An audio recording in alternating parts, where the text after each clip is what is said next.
Et bonjour à tous, aujourd'hui on se retrouve sur le TH face au dollar et qu'est-ce qu'on voit à l'écran? On voit le Gaussian Channel, on va en parler durant cette vidéo aussi parce qu'il est à deux doigts en fait de nous montrer un marché boule sur l'Ethereum. Vous le savez, on cumule les indicateurs pour savoir finalement s'il y a plus d'indicateurs qui nous indiquent un marché boule ou au contraire plus d'indicateurs qui nous indiquent un marché bear et de manière statistique on va faire le compte et dire bah, il y a plus d'indicateurs boule ou bear et en retirer un résultat. Et bien aujourd'hui on va faire le travail avec le Gaussian Channel et je vous le dis, il n'est pas encore boule mais il est à deux doigts de le faire donc on va analyser ça aujourd'hui. Également, on va parler des Elotu et une chose importante selon moi, c'est que pour le moment, sur les Elotu par rapport à l'ETH, il n'y a pas de configuration de trade. Malgré tout, ce que je vais faire aujourd'hui, c'est montrer une configuration tout de même de trade pour ceux qui voudraient le faire et je vais les assister dans leur trade potentiel. Mais je reprécise, pour moi, il n'y a pas de trade à prendre et pour ce faire, on va retourner à la vidéo du 13 septembre, bah, finalement c'est la vidéo d'hier, et entendre en fait le même discours par rapport au risque du trade actuel. Vous allez voir que le risque qui a été vu aujourd'hui, c'est-à-dire en fait la grosse correction, on va la mettre ici à l'écran. Je vais me mettre vite fait en horaire ou en 4 heures et on va regarder ça. La grosse correction qu'il y a eu là, on a fait un moins, je retire le Gaussian Channel qui gêne un peu. On a fait un moins, combien on a fait? On a fait un moins 10 ici là-dessus, même un peu plus. Clairement, voilà, c'était une chasse au swap de fou, alors qu'on est encore dans les petites time frames ici en horaire sur des targets qui vont aller vers les 1800, vers également les 1900. Mais pour moi, il n'y a pas de configuration de trade et on va écouter ça directement. J'espère que ça ira. Je mets juste un peu sous ma table de son le retour dans mes oreilles de la vidéo et c'est parti, on va faire un petit play là-dessus, donc sur ce que je disais hier, d'accord? C'est parti. Malgré tout, c'est un trade qui pour moi est assez risqué, on se retrouve pas de l'ordre d'impulsif et cetera. Les corrections peuvent être très fortes, c'est-à-dire qu'en fait une B, c'est atteindre au moins cet objectif statistique des 38,2, mais elle peut aller à 50, elle peut aller à 61,8, elle peut aller à 67,4, 76,4 pardon, elle peut même aller plus bas, pas dépasser les 90 dans ce contexte-ci. On est dans quoi comme vague? Ah non, elle peut même aller à des 90. Bref, ça peut être un des comptes assez complexes. C'est-à-dire que c'est pas la voilà, Quoi, je meilleure finis? configuration. Maintenant, si vous voilà, donc c'est ce que je dis, hein, c'est pas du tout la meilleure configuration. Maintenant, si vous voulez, je continue ma phrase que j'allais dire, si vous voulez le faire, faites-le, hein, mais pour moi, voilà, je ne le traderai pas, cette affaire-là. Alors, bien entendu, là, maintenant, on a fait quoi? On a fait une grosse correction. On le voit à l'écran. On a été chercher d'ailleurs, je suis en log, c'est bon, on a été faire ici, on regarde ensemble, un 76,4, d'accord? C'est énorme comme correction, dans une figure qui est, entre guillemets, «une pattern» de correction, mais dans des vagues qui invitent à aller vers le haut. Vous le voyez, on est dans une grande aïe, aïe, aïe, tous ces détails. Comment est-ce que je vais rendre ça compréhensible pour des néophytes? On est dans une grande WXY, on a fait la première A, B, C de la W, on a fait la X et on attend maintenant également 3 vagues pour monter. Donc c'est normal de voir une A, de voir un retracement fort cette fois-ci et puis après reconnaître une B. Également, je précise, l'objectif auquel moi je m'attends, c'est d'atteindre ici ces 1950, faire un double top quasiment par rapport au top ici des 2029. Ici, je précise, je suis en time frame 4 heures, je ne parle pas du top de l'ETH, il y a de ça 6-7 mois. Hein, donc on ne parle pas de ce top-là. C'est-à-dire en novembre de l'année 2021, on ne parle pas du tout de ça. Ou même maintenant plus que 6-7 mois, j'exagère un peu là. Mais bon bref, il y a maintenant bientôt un an. Mais 6-7 mois, c'était un peu chaud, hein. Donc ici, peu importe, d'accord? Donc là, moi, je suis là-dessus. Je suis enfin sur un marché haussier, bien entendu et la seule zone pour moi intéressante pour y ouvrir un trade, c'est quand le pas le BTC, quand l'ETH, pardon, arrivera dans cette zone-ci. Si elle n'y arrive pas, pour moi, il n'y a pas de setup de trade à proprement parler à prendre sur l'ETH. Maintenant, peut-être qu'avec l'évolution des vagues, avec le développement de l'ATC, je verrai 5 vagues parfaites terminées en fait Kinsey en tronqué et je passerai, en tout cas, je dirais, bah, il y a un trade intéressant à cet endroit-là. Mais pour le moment, c'est pas le cas. Pour le moment, on attend encore et toujours bah, la pattern complète de la 2, d'accord? Une, 2, qui doit se faire en A, B, C, et après trouver cette zone statistique de retracement que je rappelle par rapport à la une, donc qui est mal placée d'ailleurs, complètement décalée ici, voilà, c'est mieux, se retrouve à 50-61,8 de Fibonacci pour une 2 à hauteur statistique de 73 des cas. C'est-à-dire que moi, j'attends quoi? Les stats, comme on l'a fait sur le BTC par rapport au retracement et là, actuellement, la zone, c'est ici, les alentours des prix des 1 337 à un peu plus bas, les 1 215 $. Tant qu'on n'est pas dans cette zone-là, pour moi, il n'y a pas de réel trade à prendre. Maintenant n'empêche, d'accord, ceux qui se disent: «Mais Tessema, moi, je suis chaud, je traite que le TH, je ne traite pas d'autres actifs, j'ai envie de le trader, on a fait une belle correction, est-ce que je peux ouvrir un long?» c'est-à-dire un pari à la hausse pour le petit ETH. Tu peux faire tout ce que tu veux. C'est juste que la précaution, pour moi, je ne le ferai pas. Maintenant, c'est-à-dire que tout de même, si on est dans cette pattern de A, B et C, tu devras, si tu ouvres ton trade, peu importe que tu l'aies ouvert avant ou après, le stop loss, malheureusement, il faudra après calculer l'exposition et le ratio s'il est bon. Bien entendu, c'est tout un travail, mais tu dois le placer sous la racine, c'est-à-dire sous la pardon, X ici, d'accord? Donc là, en dessous, d'accord? Je vais retirer le grand degré ici qui gêne. Je vais le mettre en très fin, en fait. Je vais le mettre en très fin. Je vais même le mettre en translucide, comme ça, il gêne encore moins. Rapidement, petite coupure de la vidéo, petite promotion de la chaîne, vous le savez. Pour aider la chaîne, vous pouvez faire des donations, qu'elles soient petites ou qu'elles soient extraordinairement grandes, vers les plus petits paliers de donation. Eh bien, je vous enverrai en contrepartie ce PDF qui est en train de dérouler actuellement. Il est magnifique, il est beau, il est écrit de mes mains.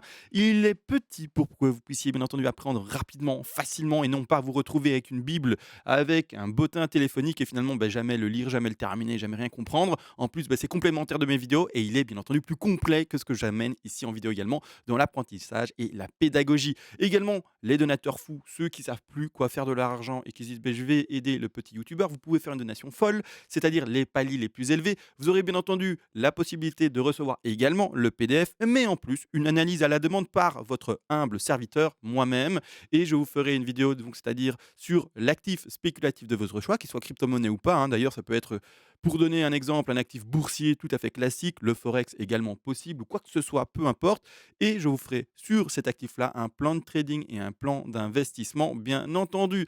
Sur ce, let's go, on reprend enfin la vidéo ensemble. Voilà, c'est parfait. En fait, ton stop, tu devras le placer là, d'accord? Et c'est toute une question de travail, d'accord? Si par exemple, tu avais ouvert ton trade sur les 38,2 à 1676, tu as dû faire un travail là également. Mettre ton stop normalement, soit plus serré et dire tant pis, je sors, je perds mon exposition qui sera calculée par rapport à ton risque management. Moi, j'aime bien faire 1% de mon capital trading. Maintenant, tu fais ce que tu veux, bien entendu. Mais voilà, tu serais déjà sorti de toute façon. Mais la personne qui veut, par exemple, après la chute de maintenant, se dire on a bien chuté, c'est nickel, on va regarder ça. Stop loss d'office là-bas en dessous. Il y a pas à discuter, hein, il y a pas à discuter. On va simuler un point, non, on simule, hein. Moi, je ne ferai pas ce trade. Je répète, je ne ferai pas ce trade. Mais on va simuler pour la personne qui a envie de le faire, hein, d'accord? Comment ça se passe pour toi? Bon, ton point d'entrée au moment où je parle, hein, on va dire que c'est à 1100, 1600 pardon, 1. Hop, point d'entrée ici, on va le simuler. Comme ça, tu vois comment ça se passe en fait, hein. Hop, ici c'est mieux. Boum, point d'entrée. C'est-à-dire que du coup, tu vas devoir pardon, mettre ton outil de langue ici, mettre l'exposition et je vais compléter ça après parce que j'ai pas mis les objectifs, j'ai remarqué. Objectif pour moi à atteindre normalement c'est ici, les 1950, mais il y a tout de même des objectifs qui sont intermédiaires. Les objectifs intermédiaires vont être calculés par rapport à la A, la B et la C, donc c'est-à-dire les objectifs de C. D'accord? Cet objectif-ci. Je prends mon Fibonacci d'extension encore et toujours, je le place là-bas tout en dessous, d'accord? Je vais également du coup à la racine du mouvement. Pour le moment, le plus bas est là. Si jamais ça continue à s'écraser, il faudrait que ton Fibonacci, tu le descendes. Mais tu seras rentré en trade, d'accord? Donc c'est la vie, mais tu devras continuer à descendre et donc du coup modifier après tes TP, d'accord? C'est-à-dire que pour le moment, je fais par rapport où on est. C'est-à-dire que par rapport au prix des 1 553 $, d'accord? Le premier TP à placer, c'est comme toujours les 61,8% de Fibonacci. Et si tu l'as, d'accord? Maintenant n'empêche, de rouge, code couleur rouge, d'accord? Quand on ouvre un trade en long, c'est-à-dire en pari haussier, c'est vert et ensuite, on prend ses bénéfices dans les zones rouges, donc dans les take profit partiels, les prises de bénéfices partiels, c'est pour ceux qui veulent vraiment, tout ça en français. C'est-à-dire qu'ici, la première zone de TP sera à prendre à 1 739, sans oublier la zone de TP intermédiaire que j'ai envie d'appeler de sécurité, le TP 0.5. C'est-à-dire que c'est un TP qui est très, très précoce dans le temps et à ce moment-là, tu le prendras, normalement, on le prend au 38,2 à ce niveau-là. C'est un TP faible qui est à hauteur de 10-15% grand maximum de, l'exposition par rapport à ce TP-là pour prendre des bénéfices, mais c'est pas vraiment pour du bénéfice, c'est pour le risque management. Quand on fait un trade, c'est bien beau de se dire: «On va gagner de l'argent», mais avant tout, quand on est dedans, quand on l'a ouvert, il faut qu'on puisse diminuer la perte potentielle le plus rapidement possible. La perte potentielle, c'est tout ce mouvement-là. D'accord? C'est le 1% que tu as prévu de ton risque management. Mais en prenant un tout petit peu de bénéfice là, c'est comme si tu montais artificiellement finalement ton stop loss. D'accord? Et que tu diminuais cette exposition. Tu ne le déplaces pas en vrai. Mais comme tu prends un peu de bénéfice là, tu diminues la perte potentielle par rapport à l'exposition du stop loss. C'est pas beaucoup, ça va jamais recouvrir complètement la perte, mais ça va la diminuer. Et c'est ce jeu-là, en fait, le cumul du risque management, le cumul finalement de ces trades qui sont bien tenus, toujours avec cette même logique de diminuer la perte par trade, qu'au final, tu vas te retrouver tout simplement avec un ratio positif en gain et au contraire un ratio négatif en perte. C'est-à-dire que tu feras plus de gains que de pertes. D'accord? Donc ça, c'est tout un travail à faire. D'accord? Tout un travail à faire et c'est le trade, c'est ça en fait, hein. C'est pas, j'ouvre un trade, puis après, ah, ça pump, tant mieux. Je clôture ici parce que je trouve que le prix est sympa et j'ai déjà fait un fois 3. Je suis trop content, je clôture. Non, c'est pas ça. D'accord? On met des objectifs, on voit les ratios et cetera. C'est-à-dire que le premier objectif classique, normalement, c'est 61,8. D'accord? Beaucoup de blabla aujourd'hui, mais je trouve que c'est important d'être complet. Ensuite, on a les 123, les 100 pardon, ici aux alentours des, 1866, 123 ici aux alentours des, 1949 et on a, pour terminer enfin ici, également j'ai fait un copier-coller de la mauvaise chose. On va faire un copier-coller ici, de celui-ci, d'accord? Et un copier-coller et qu'on va placer ici à 161,8 de Fibonacci. C'est-à-dire ici, également un objectif à 2089, d'accord? Ça peut monter là-bas en haut, bien entendu, étant donné qu'on est dans une ABC en flat, ou en tout cas moi, c'est ce que je prévisualise et à ce moment-là, on peut monter là-bas en haut. Est-ce que ça va toucher les 123 là, à ce niveau-là? Je vais juste regarder parce que j'ai quand même l'impression que c'est un pump assez fait pour une flat qui irait chercher ces 123. Ah, les 123 sont quand même plus haut, hein. Ils sont quand même ici aux alentours des 21 des 2000, 2200 quasiment, 2200 c'est ça. Donc là, c'est un peu faible, mais n'empêche, la personne qui ouvrirait un trade maintenant, ben, en fait, c'est ça, en fait, les TP à mettre. Donc le 1, TP de sécu à 1666, le 2 ici à mettre, donc le premier TP général, en fait, à 1738, le numéro ici 2 réel également à 1865, le numéro 3 ici à placer à 1950, en tout cas ces intervalles-là, et pour terminer, les 168 qui sont à 2000, 2100 pour arrondir la chose, d'accord? Et de cette manière-là, tu joues tes TP. Donc c'est-à-dire qu'en termes de ratio, si on va chercher juste le premier objectif, imaginons, parce que c'est possible, hein, le BTC, oui, oui, oui. Le TH n'est pas obligé, en fait, d'aller dans les objectifs maximales, d'accord? Il peut très bien faire quoi? Un mini pump, finir une Y ici et puis crash et aller chercher la zone stat. Et là, au contraire, je dirais là, il y a un trade à jouer, là, c'est intéressant et cetera. Mais parce que pourquoi? Parce que ce mouvement-là, je vous montre pourquoi celui-là est intéressant par rapport à ce qu'on fait maintenant. Celui-là, je le prendrais pas, hein. Vous avez entendu, hein, j'espère que c'est clair, hein. Celui qui le prend, ben tu le prends, hein, mais c'est vraiment pas avec la «pouille», si tu veux, en tout cas, «l'aval» entre guillemets de ma part. C'est vraiment pas, c'est pas un trade à prendre pour moi. Mais du coup, on voit également pourquoi est-ce que c'est pas un trade à prendre et c'est pédagogique de voir pourquoi est-ce que ce trade est intéressant et pourquoi cet autre trade n'est pas intéressant. Ce trade-là est intéressant. Pourquoi? Parce qu'on joue d'autres vagues. On est dans un autre degré, on joue dans un degré plus grand. Le degré plus grand, il est là, je le mets de manière visible, boum, d'accord, c'est-à-dire en fait les vagues qui sont beiges et donc en fait, comme la 1 et la 2 se retrouvent d'un degré qui chut, nous invite à monter la barre en haut avec des objectifs qui amènent normalement un minimum en plus 6 780 $ pour le TH et donc objectif encore supérieur ici. C'est-à-dire qu'en fait là le ratio il est intéressant en fait, d'accord? Vous avez juste pour le premier objectif. On simule une entrée ici aux alentours des 1275. Si on y arrive. Si on n'y arrive pas, on n'a pas le trade, d'accord? Mais comme on a tout préparé à l'avance, on prévisualise les choses et quand les choses se passent, on rentre dans le trade. On a le plan à l'avance. Si on n'y arrive pas, tant pis, on rentre pas. Il y a d'autres assets, il y a d'autres, actifs, le BTC par exemple, juste pour dire. Donc il ne faut pas se précipiter et on rentre finalement que dans les statistiques qui se reproduisent. C'est-à-dire qu'ici, bah, au contraire, par exemple, on a un ratio de 13, juste pour le premier objectif. Donc là, ça devient intéressant parce que le stop loss va être placé là-bas en dessous, d'accord? Et on aura tout ce tampon-là, toute cette, exposition-là avec le stop loss possible, d'accord? Donc un mouvement important possible et pourtant avoir un ratio super grand, d'accord? Ici jusqu'aux 6000 et j'ai pas été jusqu'au bout, d'accord? Le ratio peut être encore plus grand si on va encore plus haut, d'accord? Ici on est sur un ratio de il s'indique pas? Ah, il est en bas, pardon, ouh, je regardais en haut alors que sur un ratio de 58. Brouf, d'accord? Vous voyez le truc? C'est vraiment grand. En fait, ça, c'est un trade intéressant. Mais le trade là, on va revenir sur ce trade là. Sur ce trade-ci, on a un ratio de 1,16, pas fou pour le premier objectif, complètement différent du trade que je viens de montrer, hein. Et si on devait aller jusque là-bas tout en haut, on a un ratio de 4,16. C'est pas mauvais, 4,16, mais qui vous dit qu'on va jusque là-bas en haut? C'est donc toujours regarder finalement l'objectif minimum et l'objectif minimum, c'est un 1. C'est quoi ce ratio? C'est soit pile ou face, en fait. Soit je vais chercher le stop loss, soit je vais chercher l'objectif 1. C'est vraiment le trade pile ou face par rapport finalement au gain potentiel. C'est soit je gagne, soit je perds. Mais vraiment, hein. Au contraire, si on a plus d'exposition, plus de ratio, pardon, là, on peut perdre 1, mais pour gagner plutôt 3, pour gagner plutôt 4, pour plus ga et là, c'est plus intéressant, d'accord? Mais le jeu au pile ou face sur je perds 1 ou je gagne 1, oui, oui, hein, d'accord, on s'est compris. Donc c'est pas un trade intéressant pour moi. C'est pas un trade intéressant pour moi, d'accord? Vraiment pas. Maintenant, celui qui veut le prendre, tu as, eh bien, le plan mis devant tes yeux, mais avec toutes les précautions que je t'ai données, d'accord? Faites début de crash, fin de crash, d'accord? Et par après, bon, on chipote un peu dessus, mais c'est vraiment ça. Donc ici, hop, on le touche, fin de crash, d'accord? Fin de crash terminé et c'est ce qu'on peut observer sur le BTC. Est-ce que je fais ça rapidement pour le BTC après? Juste pour montrer également, oui, juste après sur le BTC, on va le faire. Mais c'est-à-dire qu'ici, par exemple, hop, on touche le Gaussian Channel, même là, hop, on diminue vraiment. Ah, j'ai touché le Gaussian. Ah, il m'attire comme un aimant.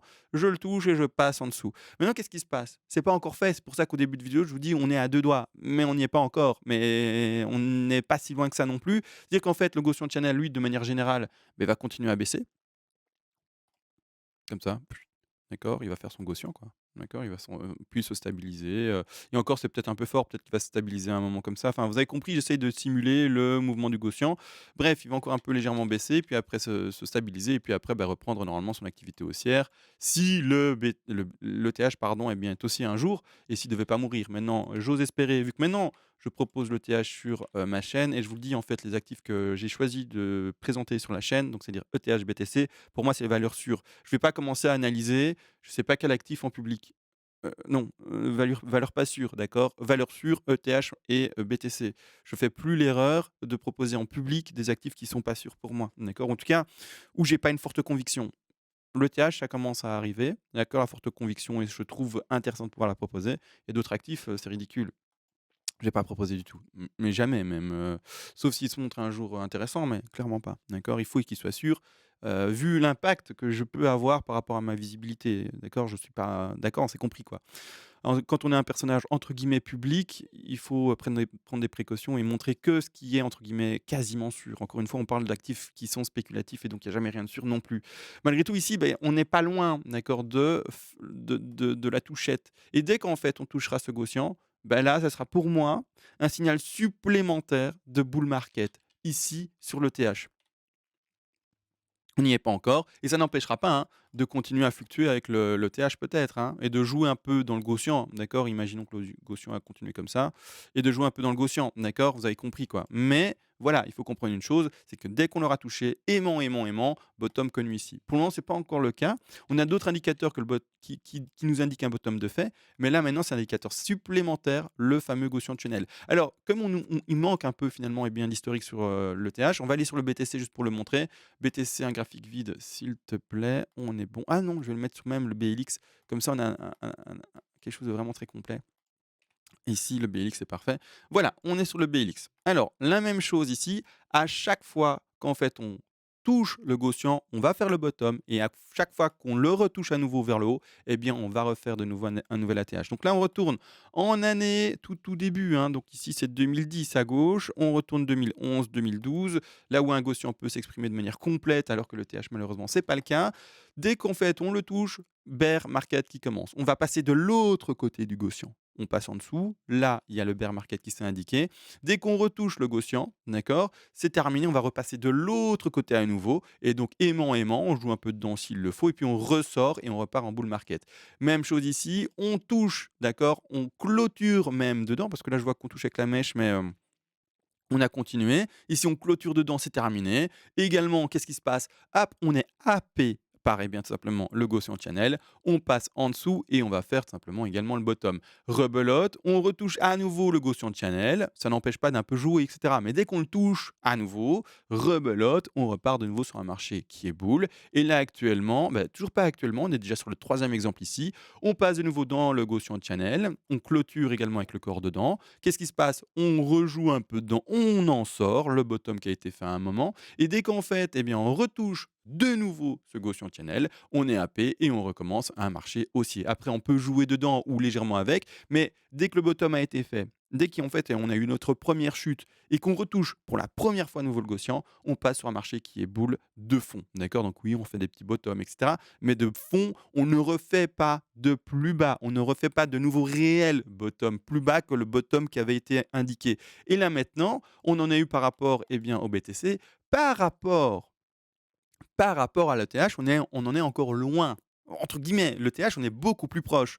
Quand on va voir l'ETH, non, on voit rien là, on est beaucoup plus proche. D'accord? L'ETH a entre guillemets eu une impulsion plus forte. Maintenant, On verra, hein, lequel touche d'abord le quotient, ce serait peut-être même amusant à observer. Tiens, lequel va donner cette indication boule en plus, supplémentaire? Mais on verra, d'accord? Mais donc voilà, donc vraiment pour vous montrer comment ça fonctionne, c'est vraiment ça. On touche, on va en dessous.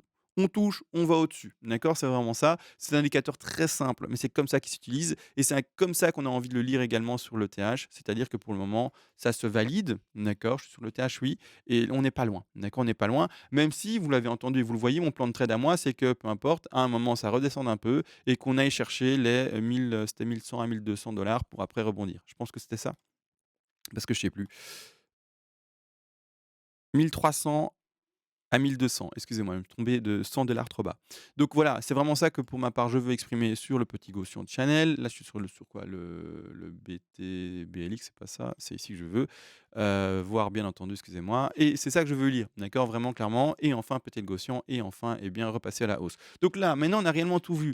Le Gaussian de Chanel n'est pas très connu, mais comme il est assez efficace par rapport, et bien, à son historique, beh, je trouvais important, plutôt même bienvenu de pouvoir vous le présenter. Comme ça vous fait également plus d'indicateurs de votre côté et vous pourrez faire le cumul, comme j'ai expliqué en début de vidéo, de combien d'indicateurs sont boules, combien d'indicateurs sont bears, quelle direction je prends objectivement par rapport au nombre d'indicateurs qui m'indiquent que c'est soit de boule, soit de bear, d'accord? Donc ici, cet indicateur qui est encore bear,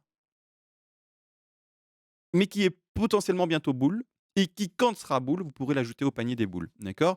Maintenant, tout a été réellement dit sur l'analyse. On se retrouve, bah, prochaine analyse sur le BTC et puis je reprends mon habitude de faire BTC, ETH, BTC, ETH. Mais hier, désolé, il y avait tellement de choses à dire, surtout sur le BTC parce qu'il y avait une zone pour moi d'achat sur le BTC à effectuer, donc par un trade qui, pour moi, était plus propre que ce qu'il y a sur l'ETH. Et il faut également, bien, se dire qu'il y a des trades à prendre, il y en a d'autres qui ne sont pas à prendre. Donc finalement, cette vidéo, très pédagogique pour montrer quand est-ce qu'on ne prend pas un trade. Il faut bien parfois également dire qu'on n'en prend pas. Sur ce, je vous laisse et on se retrouve à la prochaine. Ciao.